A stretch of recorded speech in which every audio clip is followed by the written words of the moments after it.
It is our privilege and honor to invite Tirumikhu Sushmita Dev, National Spokesperson for the Trinamool Congress, well known for her unwavering dedication to championing women's rights, to deliver the special address.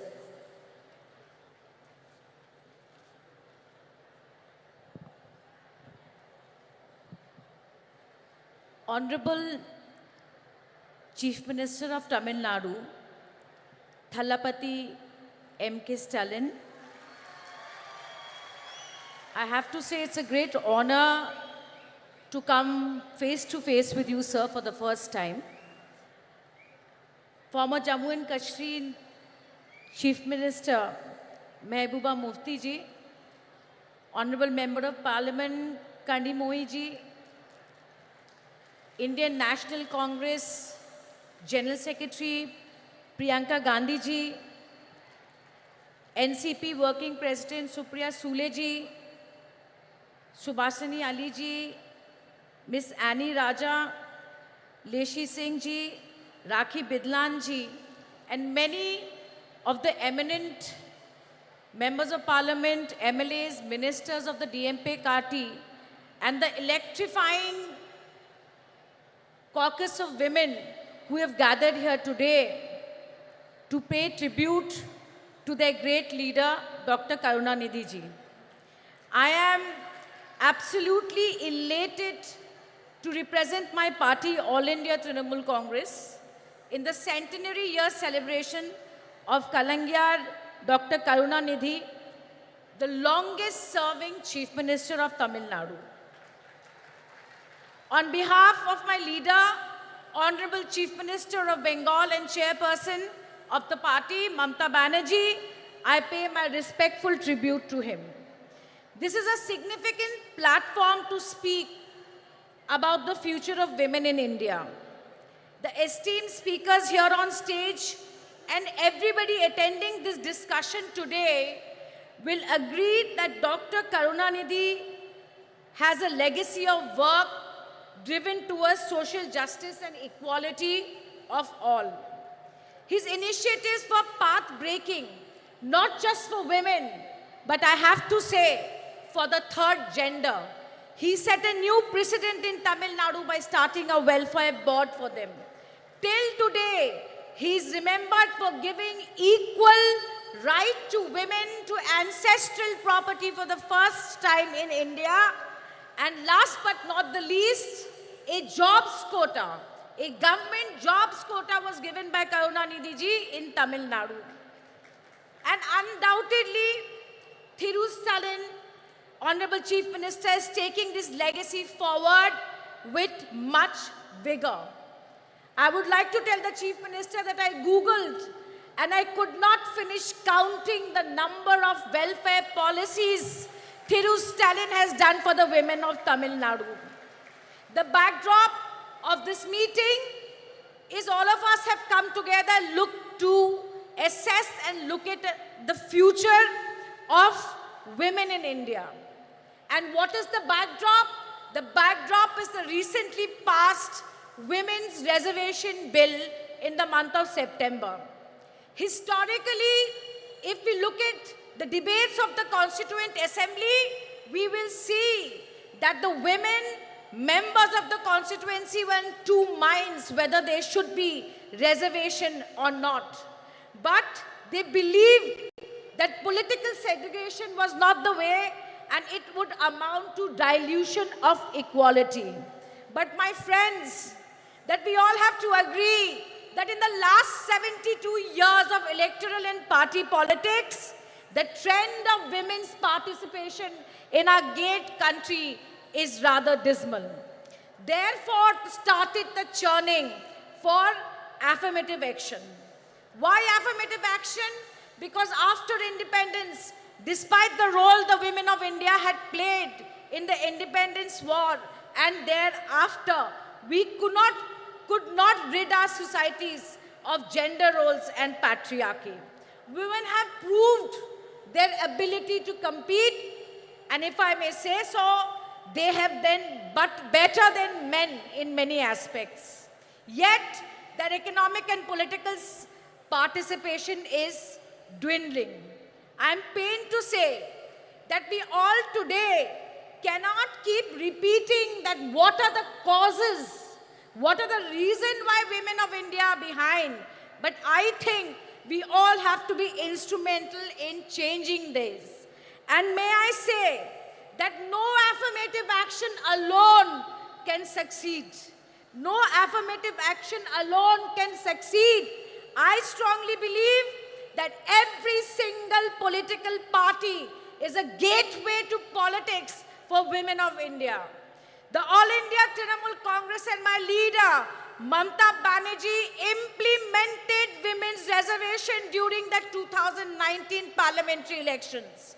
She gave 41% nominations to women. And let me tell you, it was not an easy election for her. The 17 women who got tickets, I am proud to say that the 9 of them today are sitting in the Lok Sabha. Now, every 1 in 3 women in the Lok Sabha are from the Trinamool Congress. As the only woman chief minister of the country today, her own story, even her critics would admit, is one of resilience and grit.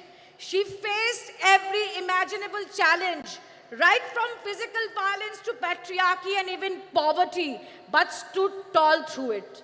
Once she succeeded, she used her party's capacity and her popularity to walk the talk and bring women to the forefront.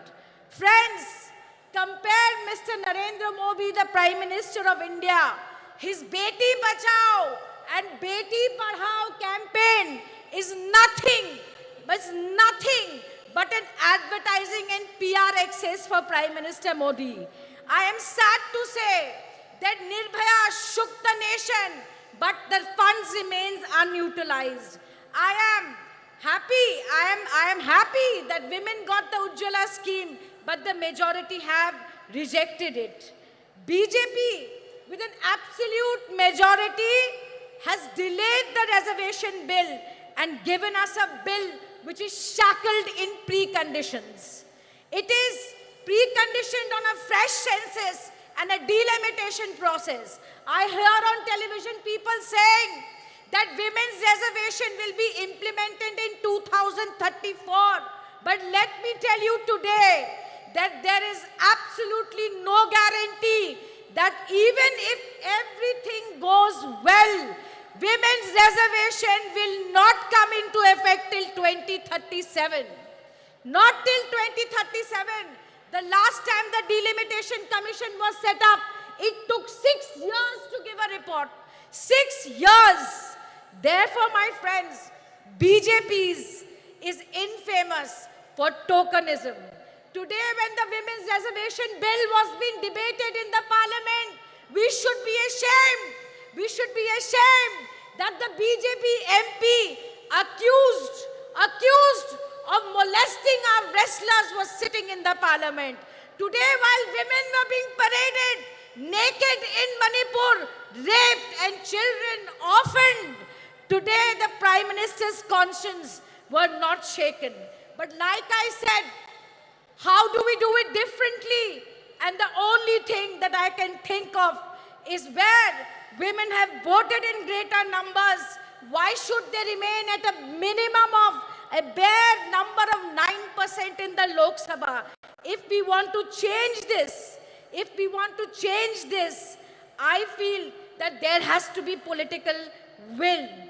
I hope that you will agree with me that it is everyone's duty, every political party's duty to demolish the systemic and systematic discrimination and marginalization of women within parties has to stop. It must stop.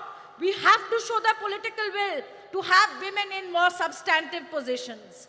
But last but not the least, and I'm about to end my speech, that we have to recognize that to bring women to the forefront of politics, we need progressive male leaders like Dr. Karunanidhi. We need progressive male leaders like Shri Rajiv Gandhi ji, who gave the Panchayati Raj reservation. We need social activists like Raja Ram Mohan Nai, who stopped sati.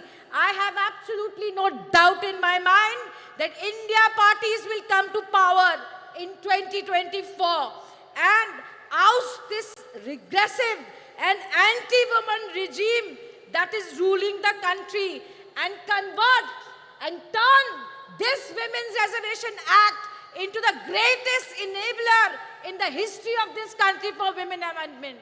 I end my speech by quoting the only woman Prime Minister in this country, Indira Gandhi ji.